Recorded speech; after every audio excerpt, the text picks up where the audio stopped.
I've said who I think is going to have a good year. Now it sounds like I think who's going to have a bad year in the Premier League this year. And it's a lot harder to think about the bad ones, so maybe they're a bit more rogue options. But I've gone, starting with Senesi at Spurs. I think jumping into the Spurs team from the Bournemouth team. He wasn't that great at Bournemouth last season. He had a good season at Bournemouth last season. Moved on a free to Spurs. I don't think he's going to live up to the hype. It's Tonali as well. I think his price tag's going to weigh him down. I think he's going to have a good year, but not a great year. And he's going to be pulled down by that price tag and he's going to be told he's going to have a bad year. So Tonali's going to have a bad year. Jacob Murphy at Newcastle. I think Newcastle have lost too much quality, and Jacob Murphy's going to get exposed to how poor a player he actually is this next season. So Jacob Murphy gets on the list. Ahmad at United. I think it's such a make or break year for him. And with the attacks that we have with Rashford coming back and Dorgu as well on that left wing doing really well, I think Ahmad's going to get found out a bit too much this year and going to have a bad year for himself. Foden as well, if he's going to get found out too much this year. Cherki's going to absolutely surpass him. Semenyo, Doku, bit more exciting players. And Foden's going to pay the price for it. Gvardiol as well seems to have lost a bit of pace in his step with the injury. So I think Gvardiol's going to have a bad year as well. Van Dijk, with the changes to Liverpool's defence, they've not got a defence. He is their defence.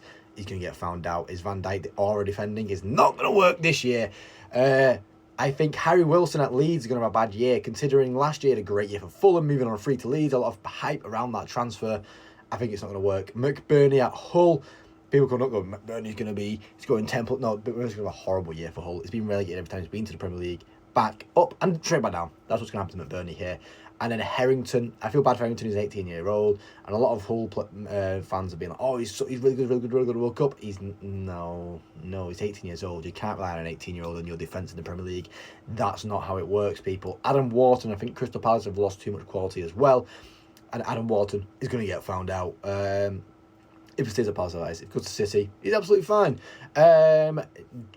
Promise David, who's moved to Brighton, don't think he's going to have a good year. Don't think Promise David's going to have a good year whatsoever. I think it's another one of them from the Belgian League. Will he hit? I don't think so.